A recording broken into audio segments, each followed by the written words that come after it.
Oh, I forgot Assamese. My daughter doesn't know Assamese. ഇവിടെ പാന്തരം ഞാൻ ഈ 15 വർഷമായിട്ട് ഞാൻ കേരളത്തിലുണ്ടോ എന്റെ നാട്ടിലെ ഓരോരോ വാക്ക് നമുക്ക് അറിയാം. അതെല്ലാം അത് മറക്കില്ല. മറക്കില്ല, പക്ഷെ ഒരു ആക്സെന്റ് വരും. ഞാന് കുറെ നാള് പൂനെയിൽ വർക്ക് ചെയ്തിട്ട് ഇവിടെ വരുമ്പോ നമ്മൾ പറയണതിന്റെ ഇടയിൽ ഒരു ഹിന്ദി ബിക്കോസ് ഇപ്പൊ ഞാൻ അസമീസിലെ സംസാരിക്കില്ല, എനിക്ക് ഒരു രണ്ട് വാക്ക് മലയാളത്തിലായി പോവും. ദാറ്റ് ഈസ് ഡിഫറെന്റ് അല്ലേ? ഇപ്പൊ ആ ദിവസം ജിസല് പറയുന്നുണ്ടല്ലോ, എനിക്ക് നല്ല പോലെ മലയാളം അറിയാം.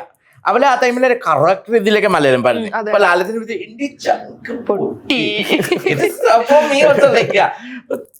I'm not bitching about her. I'm talking about ഞാൻ പറയുന്ന ആൾക്കാരുടെ സ്വഭാവങ്ങൾ.